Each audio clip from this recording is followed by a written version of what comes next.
Ahan, our arrogant heir, arrives to see his grandfather. Inside the office, a mysterious envelope catches his sharp, predator-like eyes. He scoffs at the summons, questioning why a man of his status is handling such mundane, low-level paperwork. With a sly grin, Grandpa challenges him to finish the task in one day, reminding Ihan of his family duty. Raising an eyebrow, Ihan mocks the boring receipts, boasting about his high-stakes involvement in massive global charitable associations. Why should a busy genius bother with pennies? In a display of dramatic power, he tears a receipt into pieces. Curiosity sparks. He opens another envelope, realizing these are desperate requests for noble causes that only he can save. Grandpa urges him to contribute. Shocked, Ihan asks if he truly has absolute free reign over this massive fortune. With a knowing smile, Grandpa grants him the authority to play God with the money, testing the heir's true heart. In a rare moment of candor, Grandpa admits he's had no rest since handing the corporate throne to his son. He hints that if Ihan succeeds now,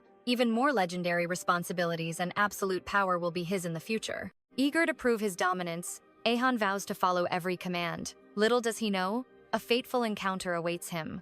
Next, Ihan faces his parents. They discuss the trend of heirs gaining field experience before seizing the entire company. His mother suggests jail hospital, a place of history and secrets. His father has been eyeing this move for years. The hospital chairman is stepping down, creating a power vacuum that Ahan's father is desperate for him to fill. Distracted by his own ambitions, Ihan is pulled back into the discussion, forced to participate in this high-stakes family game. Cut to the prestigious Seo Moon Jail Hospital. We meet Dr. Han, a goddess of surgery currently facing intense interrogation. She reports the vitals with chilling confidence. The patient's heart beats steady, but the tension in the room is suffocating. Dr. Han is our brilliant protagonist. She radiates a cold, perfect aura that leaves the other doctors feeling utterly inferior. She hints at her own departure, suggesting another doctor take over. Is the hospital's rising star about to vanish? Colleagues beg for her company, but she coldly declines. Everyone is captivated by her mysterious, heart-fluttering surgical charisma. Even her rivals admire Han's cool demeanor. How can a first-year fellow possess such flawless, godlike precision and grace? Rumors call her the Queen Bee. She never breaks, never complains, even during the most grueling, soul-crushing heart surgeries. Her schedule is a nightmare, making her seem unapproachable. To many, she is a perfect, untouchable star in the sky. She is the undisputed genius of cardiac surgery. Suddenly, Han bursts into Dr. Park's office, her eyes full of urgency. She calls his name, but he warns her to be cautious. He knows she's already preparing for a difficult departure. "I came because of you," she whispers. Without his guidance, her future in this hospital feels dark and uncertain. He encourages her to stay strong. They discuss the heavy weight of the lives they fight so desperately to save. She vows to protect the hospital for 3 months, promising that this century-old institution will survive under her watch. But Dr. Park is drowning in regret. He fears he's trapped a brilliant talent like Han in this sinking ship.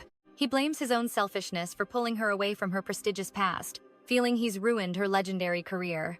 Han won't hear it. Despite her hidden financial burdens, she's thriving here, finding a new, burning purpose in life. Dr. Park has a dream, to build a world-class heart transplant center. He's ready to set the world on fire.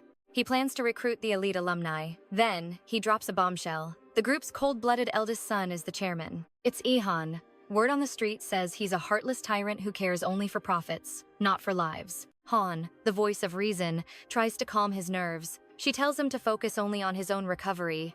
"We'll open the center together," she promises. She vows to hold the fort until their impossible dream becomes a reality. Meanwhile, Ahan is in a heated clash with his parents. He suspects they are exiling him to the hospital. His reputation took a hit after a merger scandal. Now, he's being pushed out of the main corporate office. He fights back. He doubled the company's sales and refuses to be discarded like trash just because of image. His mother preaches about coexistence, but Ihan only sees a challenge. He reluctantly agrees to their manipulative hospital plan. He'll prove his worth by exploding the hospital's profits in 1 year. But he has one condition for his mother. "Cancel the matchmaking," he demands before storming out. He refuses to be a pawn in her marriage games. Back at the hospital, Dr. Han finishes her briefing. She stands tall, prepared to drop a final, earth-shattering bombshell. She reveals their leader is leaving for 3 months.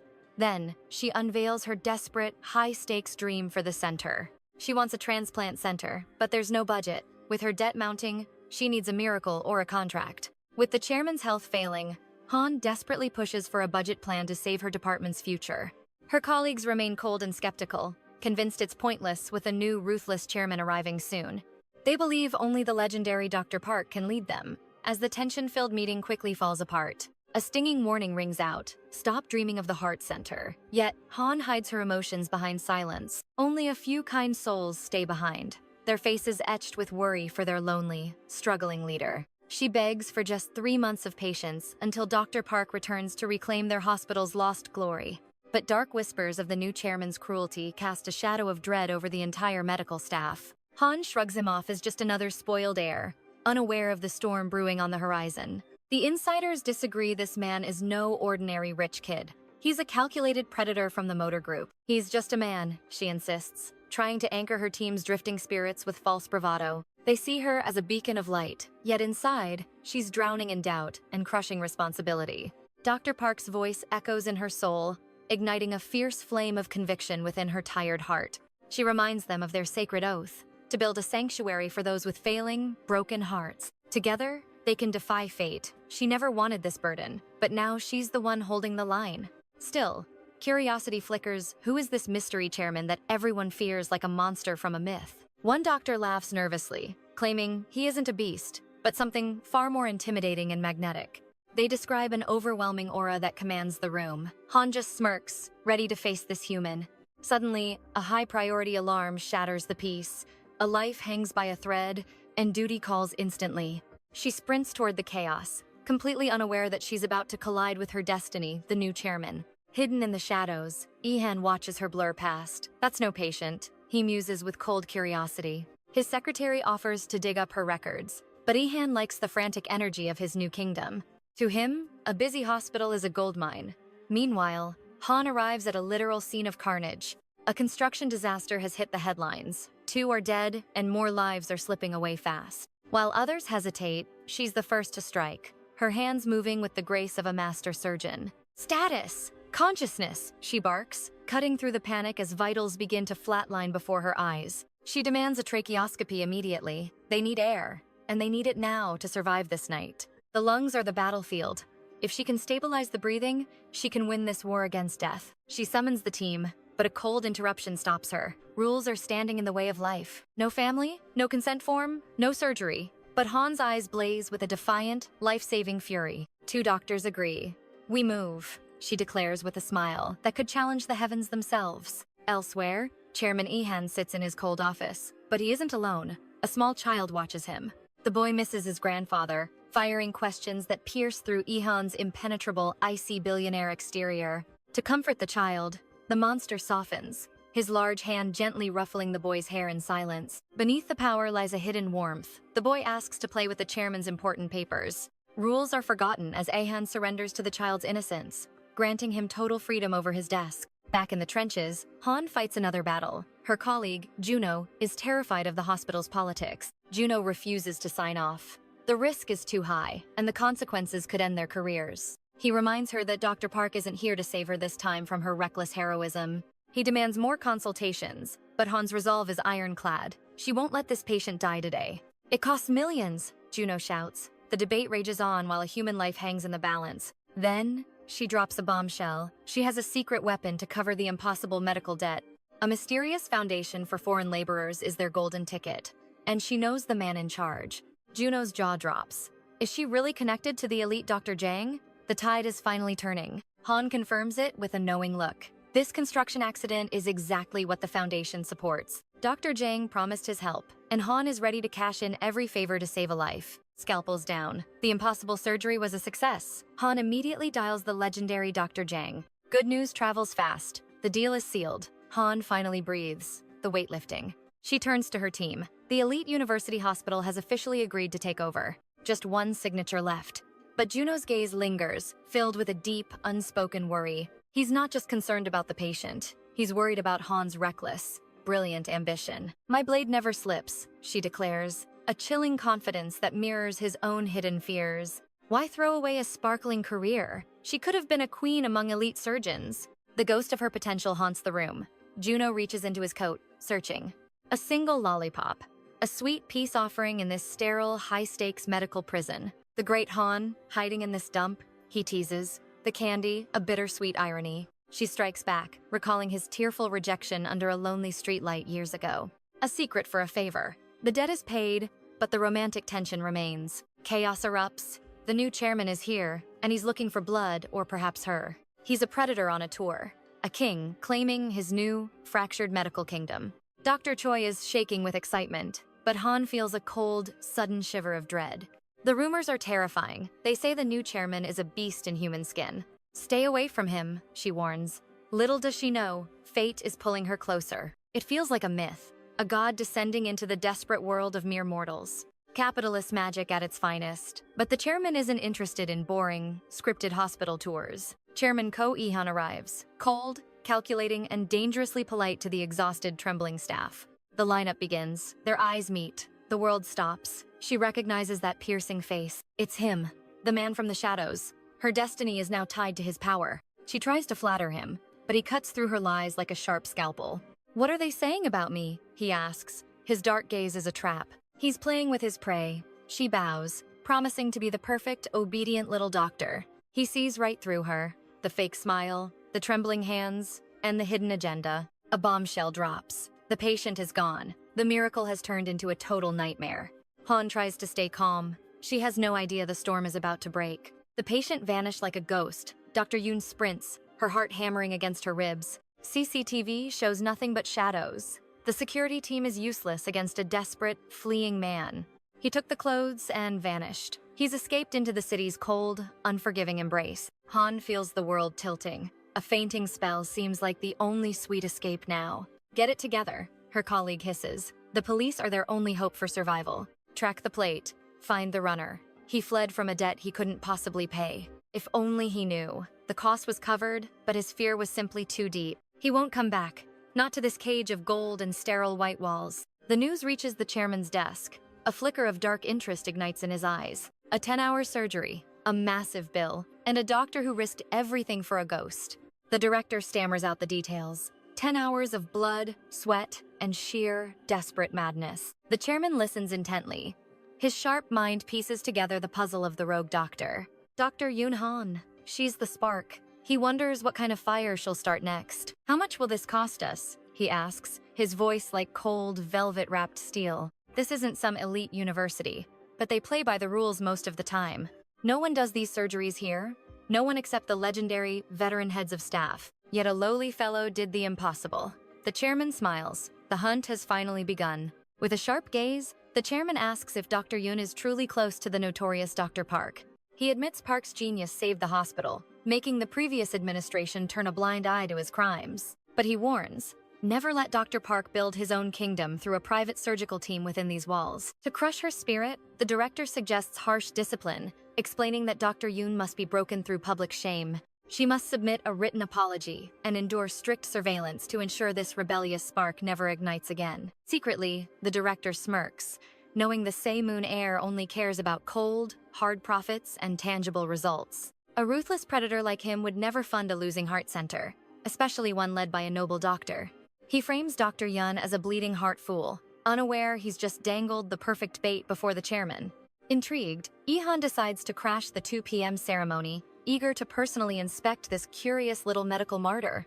Meanwhile, Juno watches Han, wondering how she's holding up after being thrown straight into the lion's den. He'd warned her this path would be hell, and now her professional world is crumbling around her. Han jokingly asks where a broke girl can find 78 million won, masking her crushing debt with a smile. She can't believe this nightmare exploded on the exact day the new tyrant took his throne at the hospital. When asked about Dr. Park, she sighs, explaining the chaos caused by a patient who vanished into thin air.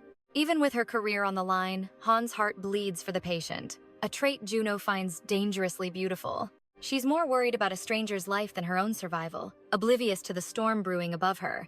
Juno tries to soothe her, promising she won't pay the debt and that a simple apology might suffice. But they don't realize that Ahan, the cold-blooded heir himself, is standing right behind them, listening to every word. The chairman's eyes narrow as he overhears their desperate whispers while heading to the grand inaugural stage. Taking the podium, Ahan announces himself as the new king of Sae-moon Jail Hospital with icy authority. He thanks the crowd but issues a chilling vow. He will trim the fat and maximize every ounce of profit. His gaze pierces through Han, silently demanding absolute submission and flawless performance from his new subjects. Juno whispers for her to look away, to hide from the chairman's predatory stare and keep her head down. But Han stands tall, her pride as a doctor, refusing to let her shrink before this arrogant billionaire. Her defiance sparks a flame of interest in Juno, who regrets ever underestimating this fierce, debt-ridden woman. As the speech ends, the room erupts in thunderous applause, but Ehan's eyes are locked on only one person. He spots Han clapping with a strange, fierce intensity that feels more like a challenge than a compliment. Her spirit piques his darkest curiosity, and he makes a mental note to crush or claim that stubborn will. The director fawns over him, praising the speech as a masterpiece of motivation, but Ehan isn't even listening. As they pivot to boring business dinners with pharmaceutical giants, the chairman's mind is elsewhere, drifting toward his prey. The director drones on about pricing reports and sales data, trying to prove his worth to the new master. Ehan cuts him off with a sharp command. Forget the reports. Bring me Dr. Yoon Han's personal resume, now. Elsewhere, Han endures a blistering scolding from Dr. Choi, taking the heat for her team without shedding a tear. She escapes the office only to find her colleagues waiting, their faces filled with pity for their brave leader. But Han just shrugs it off, already planning her next move to get back into the hospital's good graces. She's used to being chewed out, but this time, she needs a miracle to catch the chairman's elusive attention. Her team offers to stand by her side as she prepares to face the tyrant Ehan face to face. She checks for news on the missing patient, but the authorities have found nothing but a cold trail. One colleague suggests scouring the slums where foreign workers hide, desperate to find the CCTV footage they need. They've been searching the streets all night, refusing to let Han face this disaster all on her own. Han feels guilty for dragging them down, but they smile, bound by loyalty to the hospital's only honest doctor. A colleague whispers the dark truth about Chairman Ehan. He's a cold-hearted monster who never misses his mark. They reveal he's a man with a frozen heart, driven by an obsession for perfection and absolute control. Rumor has it his trauma stems from a childhood kidnapping, leaving him as a scarred, illegitimate heir. He's a wild beast raised in a golden cage, fueled by a deep, burning resentment toward his own blood. Han interrupts the gossip, declaring it's wrong to judge the chairman based on mere rumors. The staff quickly retreats. Han gathers her courage and heads toward the chairman's inner sanctum. Entering the office, she bows deeply in apology. Chairman Ehan looks up, confused by her humility. She mentions the hospital chaos and the shock she caused on his very first day. He coldly notes the 78 million won loss her actions cost the hospital's treasury. Is there more? He asks. Surprisingly, he admits he knows the situation was beyond her control. He warns her to never let it happen again, his icy perception of her beginning to shift. He realizes she isn't like the others. There's a spark of integrity in her soul. Relieved, Han offers her thanks. The meeting seems over, but she has one more desperate plea. Despite his suffocating schedule, she hesitates. The weight of her hidden agenda feels incredibly heavy. She regrets the timing, but Ehan is intrigued. He gestures for her to keep speaking. The debt is settled. Now, he's curious enough to entertain whatever this bold woman wants next. Han falters, the words catching in her throat. The power imbalance in the room is paralyzing. Ehan prepares to dismiss her, his patience for her hesitation wearing thin by the second. Finally, she speaks. We must establish a heart transplant center, she declares with sudden fire. The shock is electric. Ehan's pen clatters to the floor as his perfect composure finally shatters. She explains a sacred promise made by the former chairman to the legendary Dr. Park. A vow was made to build the center just to bring Dr. Park's genius to jail hospital. They have general surgery, but hearts are ignored. Dr. Park has waited 3 long years. The time for waiting is over. Han believes this is a debt of honor the hospital owes. Ehan scoffs at her audacity. She just cost him a fortune, yet now she asks for more? The timing is terrible, she admits. But this is a separate crisis of life and death. Dr. Park is on leave, but the department's entire future depends on this one crucial center. Why is a lowly fellow like you representing this? Ehan asks, his suspicion growing darker. He doubts the project's feasibility. Without a signed contract, he sees it as a financial nightmare. He moves to end it, but Han's passion explodes. She slams her hand onto his desk. The room goes silent. Ehan reminds her that his commitment is to the hospital's cold efficiency. He is a surgeon of business. He leads with a firm hand and zero room for sentiment. Disappointed, she asks why he acted so forgiving if he's truly this heartless and unyielding. I never said I forgave you, he clarifies. Her hope vanishes into the cold office air. She was a fool to think he'd overlook her mistake. He coldly tells her to leave. At the door, she pauses. Do you really mean that? She asks, searching for his heart. She wishes him health and departs, nearly colliding with a man named Yuhan at the entrance. Yuhan is mesmerized by her beauty and asks who she is. Lee-han silences him immediately.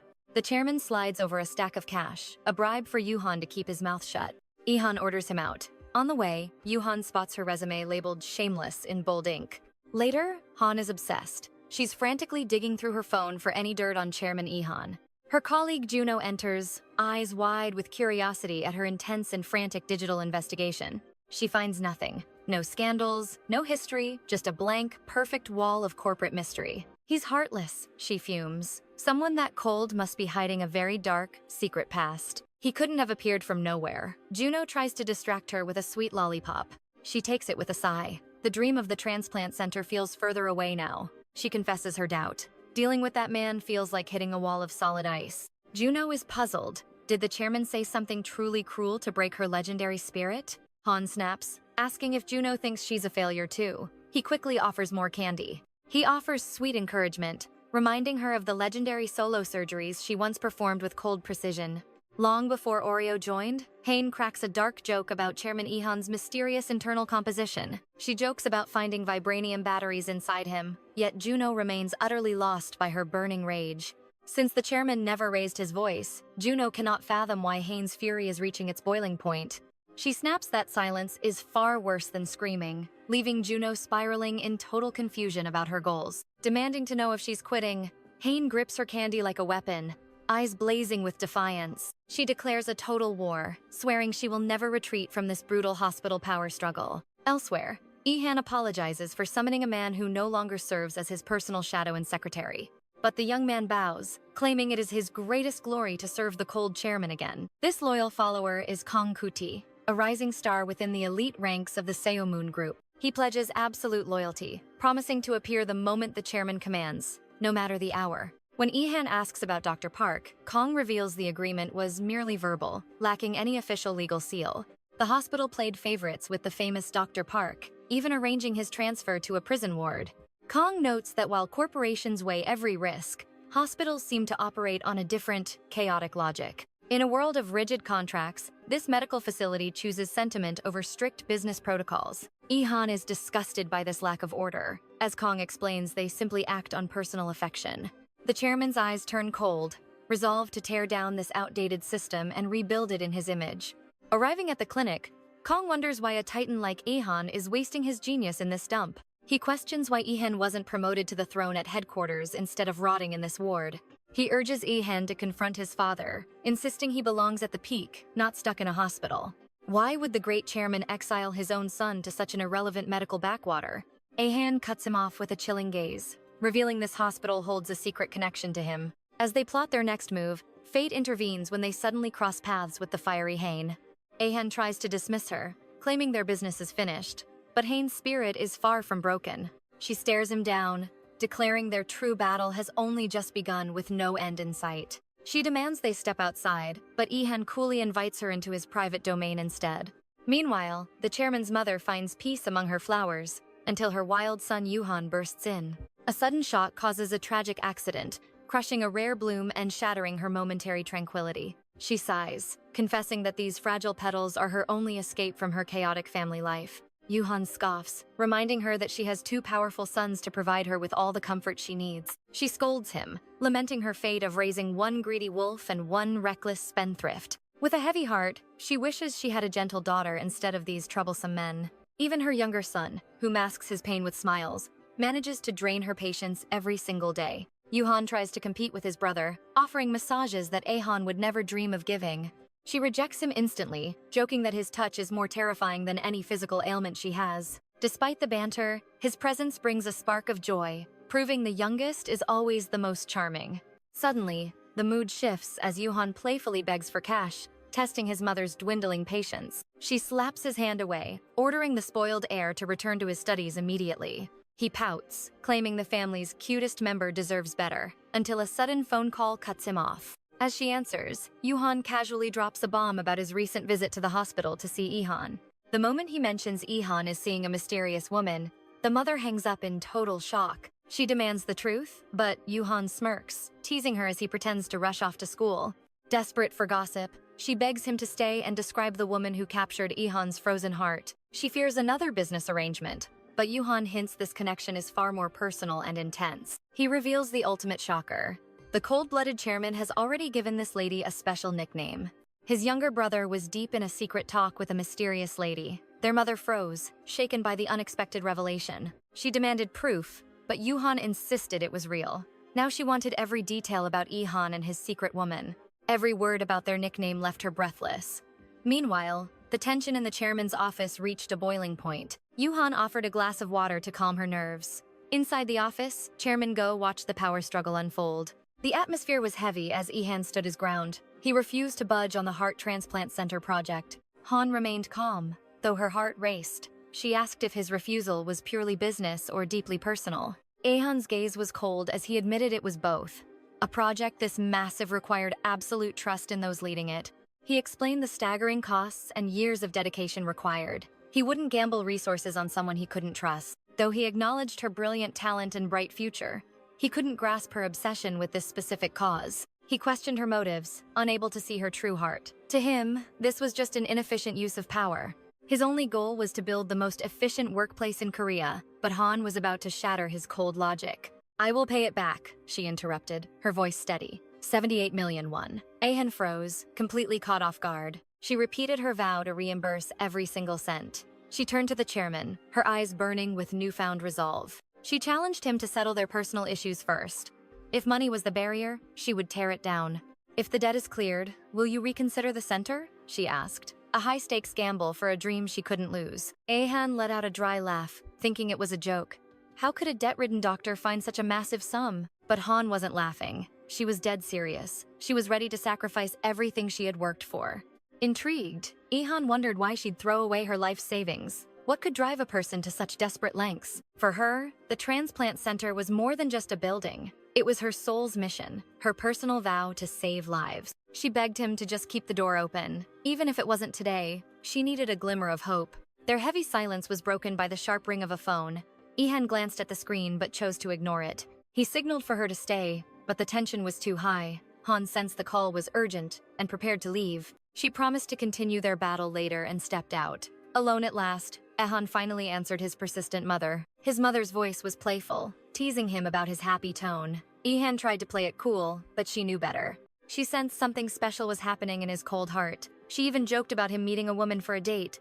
When he asked why she called, her intentions became clear. She wanted to set him up, but he wasn't interested. He tried to brush her off, but she laughed. She didn't need a blind date because she already knew his secret. "I know you're already seeing someone," she teased confidently. In the world of high society, secrets have a short life. She even mentioned a peculiar nickname, a seal. Ahan's eyes widened as the pieces of the puzzle clicked. It was Yuhan. His meddling brother had sparked a massive misunderstanding. Outside, Han waited in the quiet hallway. A kind woman offered her a drink, which she gently declined. She was just grateful for the chairman's busy schedule. They spoke of a grandmother saved by Han's skilled hands, a reminder of why she fought so hard for her patients. The lady promised to alert her once the chairman finished. Han leaned back, her mind drifting to a painful memory. She remembered a meal with her colleague, Juno. He had been horrified by her plan to repay the debt. 78 million won? He had gasped in disbelief. He knew her bank account was empty and her life was a struggle. She had given every cent to her mother to start a store. She was penniless, barely able to afford a simple meal. The weight of her reality was soul-crushing and heavy. How could she pay for surgery when she couldn't buy dinner? Juno argued that the money meant nothing to a billionaire. To the chairman, it was pocket change. To her, a mountain. He asked the question she feared most. What comes next? Han had thought of a loan, but the path was dark. Reality was a cruel master, and she felt its cold grip. She didn't even know where to begin her desperate search. Yet, she had to endure for the sake of her loyal team. She couldn't let their trust turn into bitter regret. Back in the present, the lady signaled the chairman was ready. Han walked back in, noticing a strange shift in his eyes. His expression had changed, filled with a new, dangerous curiosity. Meanwhile, his mother was still on the other end. She reminded him that her birthday was only 1 week away. She had a special request that would change everything. "Bring the doctor to my party," she insisted sweetly. She didn't ask for much, just a chance to meet his secret. Just one look at his rumored lover. That is all his mother begs for. She swears not to interfere. A silent, distant observation would be more than enough. Claiming a company event to explain her presence, she vows to remain a ghost. This is her final plea. Ahan remains silent, weighing the heavy cost of her wish. If the promise shatters, the stakes are high. She proudly flaunts her gallery empire. Aehan smirks. If she fails, the prestigious Seomun Gallery falls into his cold hands. She scoffs at the idea. Surely the busy doctor has her own secret agenda. The call ends. Aehan sighs in relief, escaping the trap of another blind date. A wicked plan forms in his mind. A fake romance with Dr. Han Yun. Han enters the lion's den. He offers her a seat with a predatory gaze. A cold proposal is whispered. To pay her debts, she must play his lover. 10 million won for every meeting. A golden cage for a debt-ridden soul. Han freezes. The weight of his offer leaves her breathless and deeply shaken. The price is set for every performance. He promises a fair wage for deceit. She recoils. Her dignity is not for sale. She firmly rejects his hollow offer. A healer's heart cannot be bought. She refuses to live a lie for money. She flees his office. Aehan watches with a smirk, sensing her crumbling resolve. He taunts her. Is the dream of her transplant center worth so very little? A single reconsideration was her victory. Now, he demands she pay the price. She confronts his arrogance. Life and surgery are not games for his sick amusement. 2 million won hits the desk. A drop of blood against her massive debt. 76 million won remains. She storms out, her world spinning in dark chaos. The chairman's touch feels like poison. Her heart races with pure, unfiltered dread. Poverty is a heavy chain, but she refuses to become his soulless plaything. A desperate dream flickers. Her own clinic, free from this man's shadow. Her colleagues watch her tremble. The hospital halls feel colder than ever before. Oreo stares in shock. His presence is a mystery she cannot yet solve. He reveals his departure. The promise they made feels like a fading, distant memory. She begs him to wait. Meanwhile, Aehan plots within his silent, steel tower. Mr. Kong senses the storm. A birthday gift for the matriarch is required. His mother desires only one thing, a woman to stand by her son. Aehan calculates the profit. The gallery is a prize he cannot afford to lose. Every move is strategic. The art gallery is the key to his absolute power. Suddenly, the doors fly open. Han has returned, her eyes burning with resolve. No more running. She demands the terms of their dark, romantic contract. Luxury armor is prepared. A transformation begins in the boutiques of Cheongdam. The farce begins. Why must the elite buy the affection they cannot earn? Pity is a luxury she lacks. She must focus on surviving this gilded nightmare. To survive the snakes, she must adapt. She will be the perfect girlfriend. Romance is a forgotten language. Her heart has been a desert for years. Back in the theater, she leads. The scalpel is her only true source of power. Precision is her gospel. She finishes the task and vanishes into the night. Kaiman blocks her path. He questions her haste, his eyes searching for answers. She turns the tide, questioning his presence. Why is he not in the theater? The red light stays on. The path to the operating room is barred. Surgery is halted. Dr. Ko refuses to proceed without a full patient health clearance. A coronary test redo is required. K-Man turns to Han for a way forward. Han offers reassurance, insisting that immediate testing is the only safe path today. But Dr. Choi snaps. Refusing to wait, he abandons his duties in a rage. Infuriated, Dr. Ko lets him leave. The tension in the unit hits a peak. Han is shocked. How can they gamble with a life for their petty pride? Despite the chaos, protocols must be followed. Han steps up to take command. She orders allergy checks immediately. K-Man apologizes for breaking her post-op rest. Now, a new battle begins. It's Chairman Ehan's mother's birthday and their date. The director clings to Ehan, using the family celebration as an excuse to hover. Ehan is suspicious. How does this man know his family's private schedule so well? The director begs for a formal greeting, but Ehan sees through his fake loyalty. He offers a garden tour, but the chairman shuts him down with icy precision. Instead, Ehan demands 3 years of financial data and top-tier hospital statistics by dawn. With orders delivered, he exits. But he spots Han hiding behind the gates. Why is his fake girlfriend lurking in the shadows instead of heading home? She's dodging a suspicious director. A little dirt won't stop her medical focus. Ehan suggests calling him next time, only to realize he lacks her number entirely. Duty calls. Han must skip the boutique to finalize her patient's vital tests. But she won't break her promise. She'll still attend the grand birthday event. Ehan smirks at her dedication. 7:30 sharp, he commands as she hides again. Han agrees with fire in her eyes. Does she need anything from him first? She hesitates, then asks the vital question, what does his elite mother truly like? Ehan tells her not to worry, but Han is determined to be perfect. This contract pays her debts. She never does anything halfway, especially for him. Every task gets her total effort. She will conquer this high society role today. Matching his mother's taste is a challenge, but Han refuses to fail this mission. She seeks insight into the matriarch's style. Should she be modest or glamorous? The right attire is everything. She needs a guide to navigate this birthday trap. Surprisingly, Han says her presence is the only gift his family truly needs. He leans toward a reserved style. Flashy displays have no place in his world. Han isn't satisfied. She wants to know his personal preferences for their performance. Understanding him is essential. Han is stunned by her thorough, professional approach. She probes for his likes and dislikes. What should she avoid doing around him? He hesitates, feeling she's the one with the real secrets left to share. She quickly changes the subject. The patient is ready, and duty always comes first. She'll dress to his mother's taste. The stage is set for a dramatic debut. He plucks a leaf from her hair, warning her to be flawless for tonight. At the party, the elite whisper. Han sits amidst the judging stares of relatives. The rumors are loud. His mother begs him to ignore their cruel, venomous chatter. He notices her pain. The social gossip hurts her more than it stings him. She had high hopes. He arrived early, yet he stands alone once again. Did she spread word of a date? She denies it, her eyes reflecting deep worry. Han retreats, feeling like an embarrassment. He slips away from the suffocating crowd. Mr. Kong approaches. A new shadow falls over the chairman's lonely birthday night. The dowager doubts her son. "Are you really alone?" she asks. Han simply watches her stubborn disbelief. They spot the matriarch talking to a high society guest. Mr. Kong identifies her as the Tang Group's mistress. Her son's wedding is the talk of the town. The lady nearby must be the stylish new bride. 7:25 p.m. The deadline approaches. Han checks the time, his gaze fixed on the entrance. Mr. Kong offers to call, but Han refuses. He trusts his partner to fulfill their secret contract. Suddenly, she appears.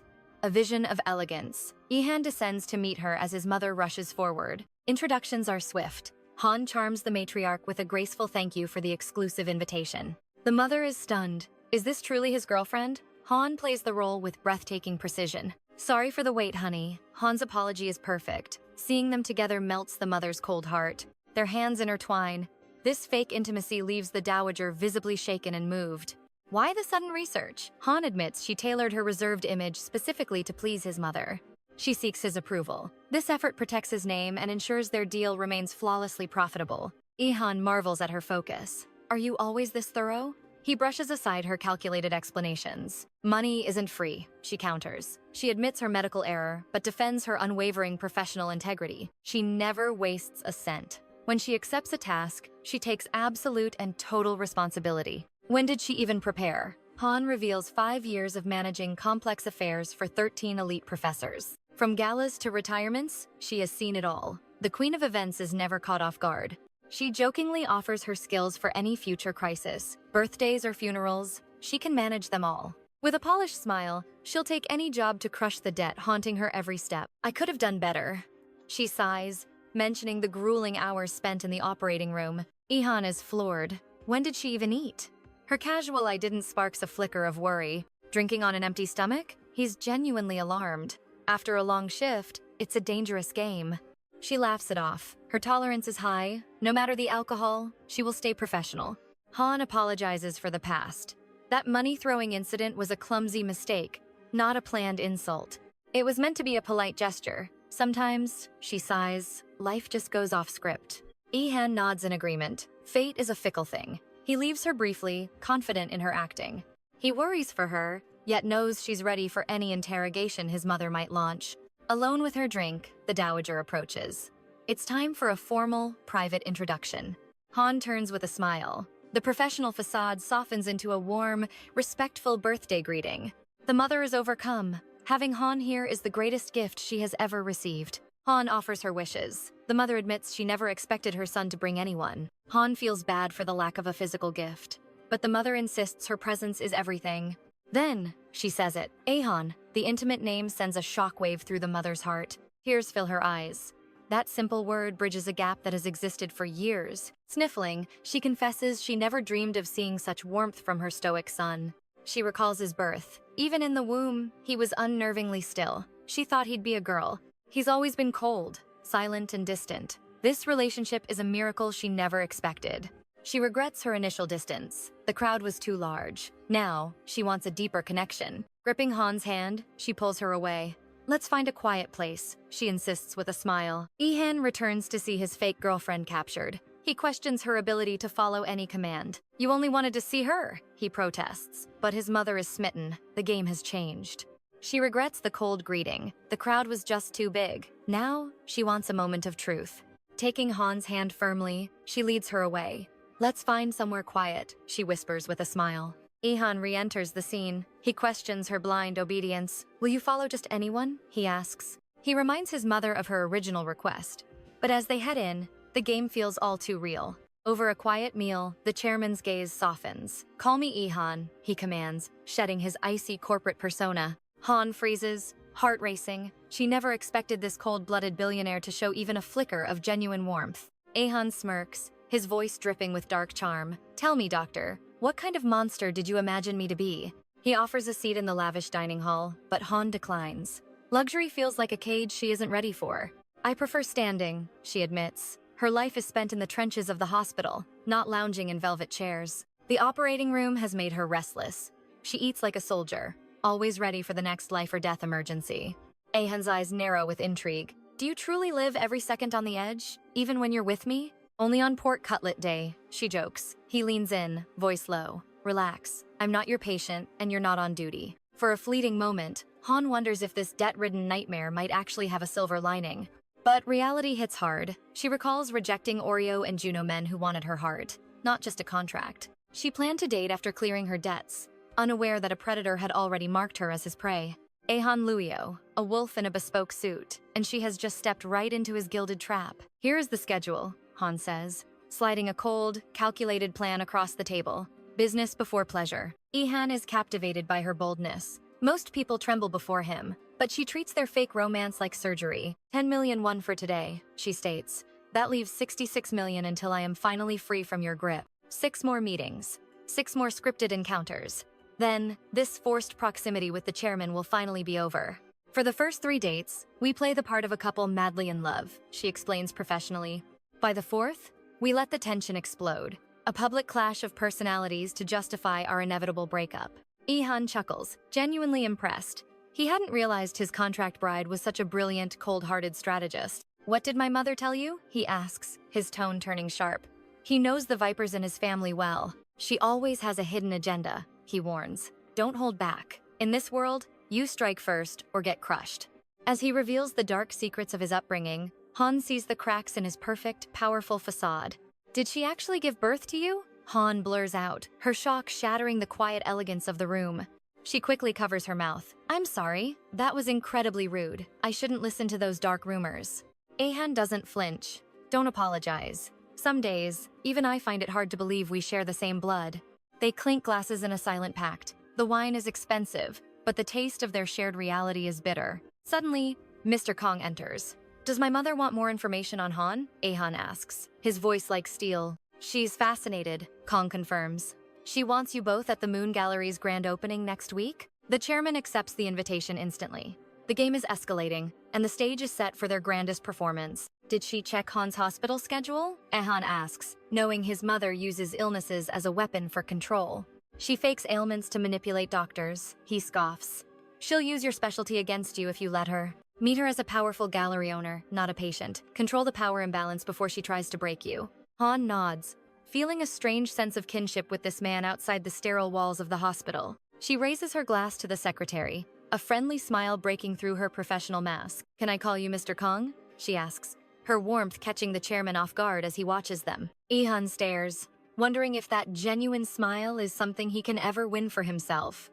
Or just another act. I'm sorry for missing the dress fitting, she tells Kong. A surgery ran late. Lives come before fashion. I understand your duty, doctor, Kong replies. Just warn me next time so I can manage the chairman's temper. Ahan's jealousy flickers. Why does his secretary seem to have a closer connection to his fake girlfriend than he does? He reminds himself it's just a contract, a casual arrangement, but the sight of them talking pricks his pride. When Han asks for Kong's number, Ahan decides he has seen enough of this friendly exchange. This champagne is bitter, he growls, interrupting. Kong, go to the wine cellar and find something actually worth drinking. Han protests that it tastes sweet, but Ihan scoffs. That's because you haven't tasted the luxury I can provide. Without a word, he snatches her phone. His fingers move with possessive speed as he enters his own number. "Call only me for what you need," he demands. The date ends, but his obsession is just beginning. Back in her lonely room, Han's mind drifts toward her fateful encounter with the enigmatic Chairman Ko. Their journey has just begun, and she desperately needs a plan to handle this demanding tyrant. Meanwhile, at his mansion, Han cold-bloodedly scrutinizes Han's resume with a sharp, judgmental gaze. He notes her top honors from Hankook University, but his heart remains cold and unimpressed. Is she truly a genius? Or has the university's prestige finally crumbled into total mediocrity? Morning breaks at the hospital. Han arrives glowing, only to be stopped by a very curious colleague. He asks if she just arrived, then teases her with a secret that has him bursting with excitement. Playfully, he forces her to guess the news, enjoying the look of pure confusion on her face. After several failed tries, he hints at her empty stomach. It is finally time for a legendary breakfast. Is this news more thrilling than a miracle surgery? Han presses him for the juicy, delicious details. He smirks, claiming it is close. Nearby, phones ring with news of a special pork cutlet feast. The receptionist gasps. The legendary cafeteria menu is now the talk of the entire medical staff. She rushes off, knowing Chairman Ko Ihan is about to make his move for the afternoon. Ihan steps out, radiating power. The staff scurries to arrange a luxury car for his lunch break, but with a predatory smirk, he declines. He has found an unexplored territory within these hospital walls. The cafeteria is a battlefield of hungry doctors and hushed whispers as the lunch rush peaks. Han stands amidst the chaos, caught between colleagues who are locked in a sharp, heated dispute. Despite the tension, the air smells of victory. It is officially pork cutlet day in the ward. Han shifts the focus, asking Minguk about the high-stakes infant heart surgery from earlier that morning. He confirms the miracle: a 60-day-old infant, an 8mm hole, and a life hanging by a thread. Against all odds, the surgery was a triumph, even after the lead doctor vanished midway. Minguk's chest swells with pride. For the first time, he feels like a true surgical god. With high spirits, they grab their trays and navigate the crowded room to find their seats. They cross paths with the intimidating Dr. Choi, but Han stands her ground with quiet grace. As they dig in, the playful Juno joins the table, ready to stir up some lighthearted trouble. He mocks Han's intense focus on her meal, comparing her eating to a precise surgical operation. She warns him to stop the teasing, but her eyes are fixated on the crispy pork cutlet. Juno shivers, joking that the sheer intensity of cardiac surgeons is truly terrifying to behold. The group laughs, turning their focus to the simple joys of hospital food and daily survival. Suddenly, a mysterious voice echoes Han's philosophy about finding luxury in the most humble places. Han seizes the stage, passionately defending the idea that greatness can be found in any setting. She dreams of a world where such gourmet delights are served far beyond these sterile walls. Juno wants steak, but Han insists that true joy comes from the most unexpected culinary surprises. Her words ring out, and a sudden, heavy silence falls over the entire hospital cafeteria. Someone mentions 5-course meals at diners, but the air in the room suddenly turns ice cold. Han looks up, and her heart stops. Standing there is the one person she never expected. Chairman Ihan himself is standing in the common cafeteria, proving her point with his sheer presence. Back in his office, Han had been obsessing over Han's every move and her defiant spirit. He had overheard her raving about pork cutlets and decided to see the strange spectacle himself. Now, the entire room is paralyzed. Why is the king of the hospital dining with peasants? With calculated grace, Han sits right next to Han's table, invading her personal space. He waves off his assistants, claiming he can handle his own schedule and his own targets. Dr. Choi is trembling with honor, unaware he is just a pawn in Ihan's growing obsession. He prays Han stays quiet, fearing her boldness will ruin his chance to impress the king. But Han is a storm that cannot be contained, and the chairman is ready to drown. Even drowning in debt, her confidence burns bright, leaving the obsessed chairman completely mesmerized. The silence is suffocating. Dr. Choi nervously asks if the powerful chairman is enjoying his meal. Han's praise is cold and sharp. He claims the food is divine enough to forget duty. Relieved, Choi walks into the trap, begging for a private meeting to fix his reputation. He desperately apologizes for their first meeting, hoping to prove his department isn't a total disaster. Choi prattles on about hospital standards, trying to hide the chaos lurking behind their professional facade. But Han isn't fooled. He cuts the doctor down with a gaze of pure, icy authority. He mocks Choi's pathetic statistics, even questioning if the man is suffering from a secret illness. The power imbalance is crushing. Choi trembles as the chairman dissects his every failure with disdain. Before Choi can plead, Han interrupts. He's searching for someone far more special than this doctor. He's relieved Choi isn't the one. With a cold flick, he tells the man to finish eating. Eat before it gets cold, Ihan commands, his mind already drifting toward his debt-ridden muse. Choi tries to secure a future meeting, but the chairman's eyes are already scanning for Han.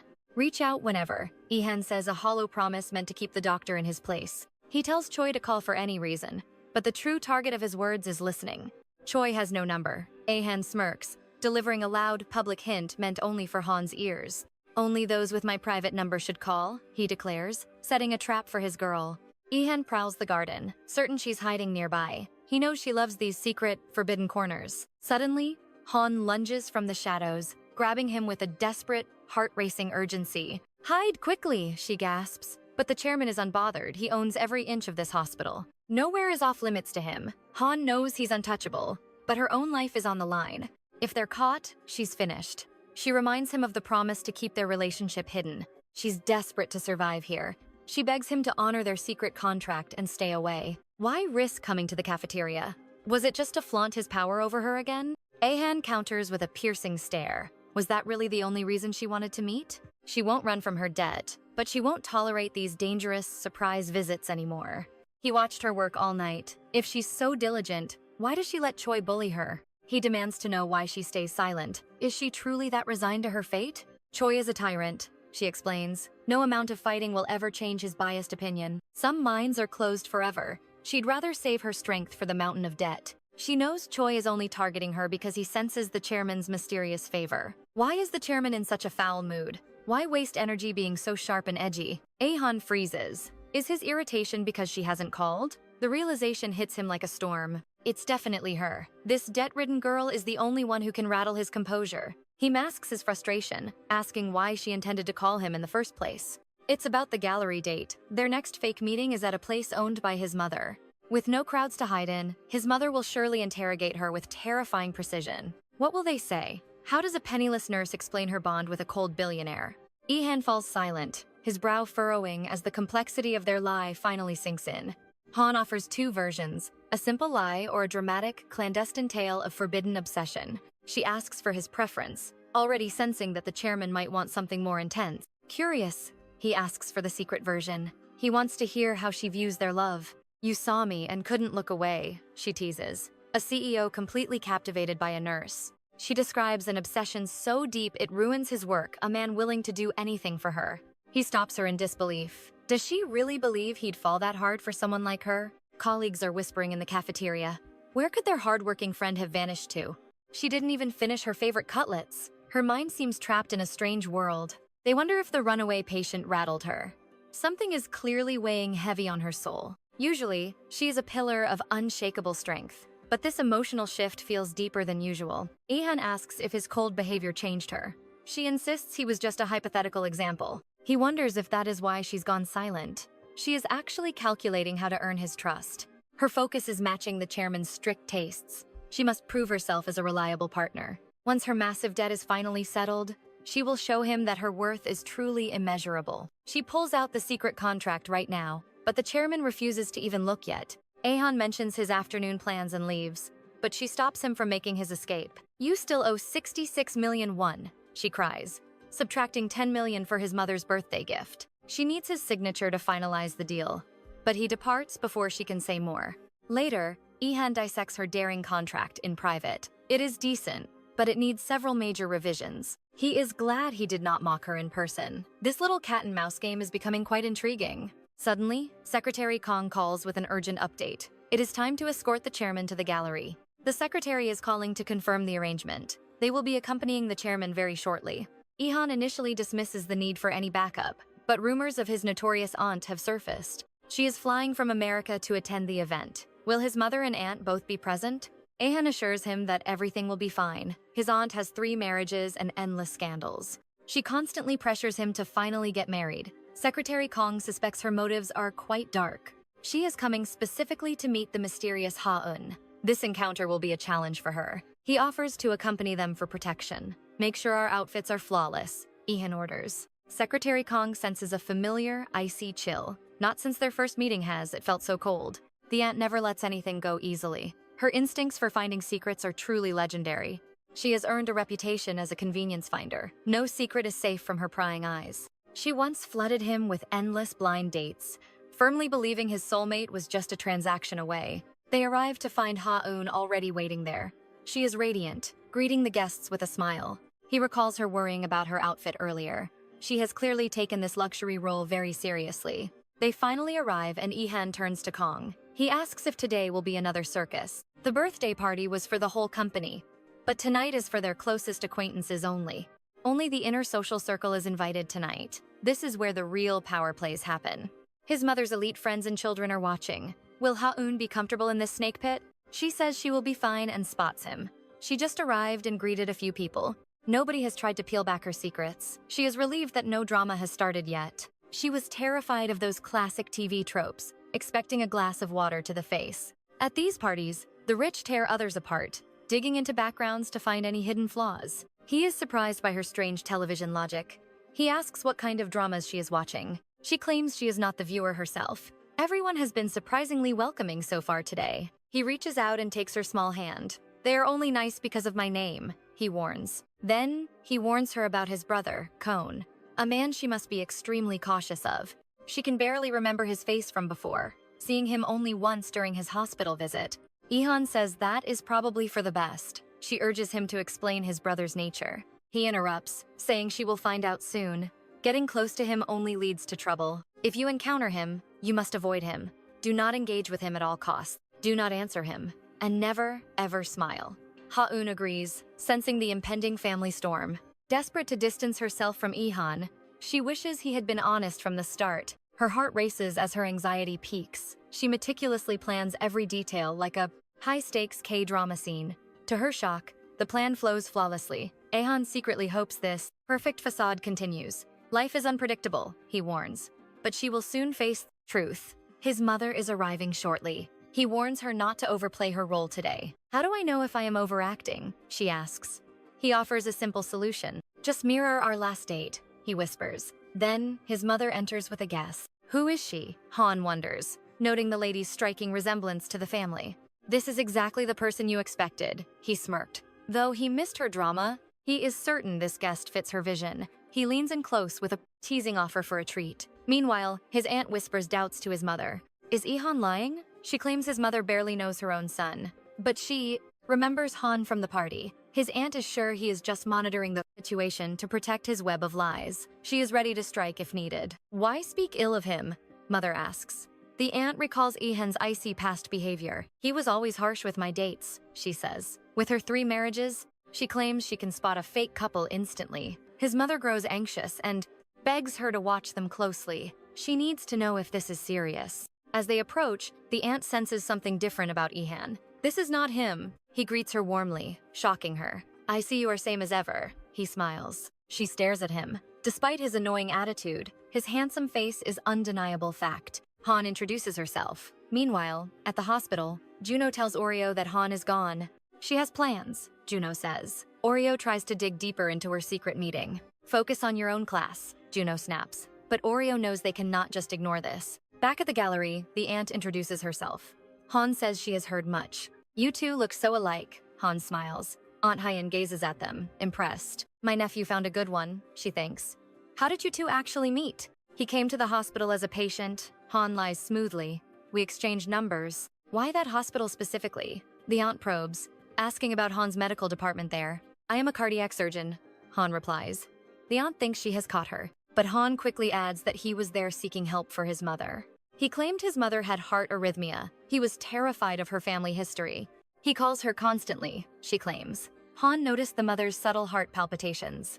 She saw the struggle with breathing. Aunt Hyen is stunned by this revelation. She never knew her nephew cared so much. You are quite impressive, she says. I hope he is not boring you.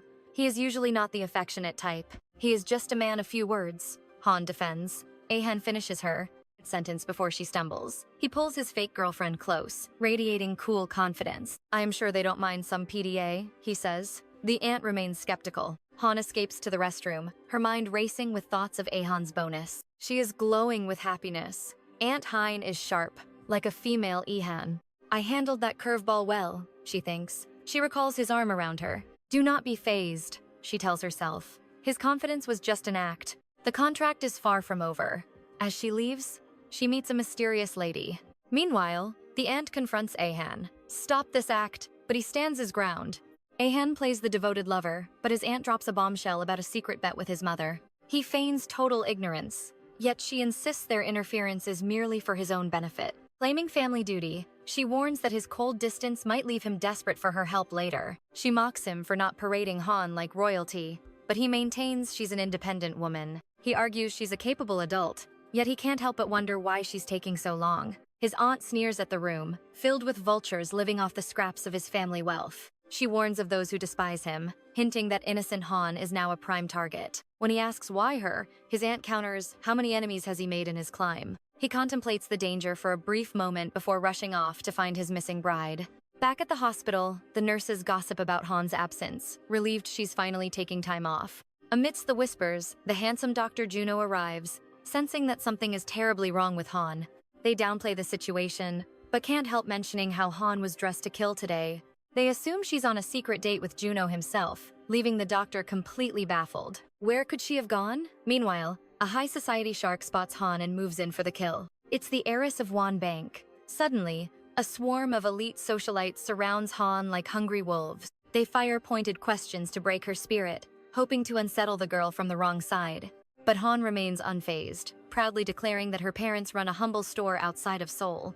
The vultures sneer, claiming that people like her should stick to their own low-class social circles. One girl mocks Ehan's cold, calculated heart, and Han feels her irritation beginning to boil over. Disgusted by their venomous beauty, Han's patience snaps. Just then, the mysterious Yuhan makes his entrance. He claims art galleries are for healing hearts, but his presence only adds fuel to the fire. The mean girls quickly pivot, masking their malice as childhood playfulness to stay in his favor. Yuhan calls out their blatant arrogance, questioning if they think money gives them the right to judge. Han watches him, suddenly remembering Ahan's dark warning to stay far away from his brother. They lock eyes and introduce themselves, as Ju-hye dismisses Ehan as nothing more than immature.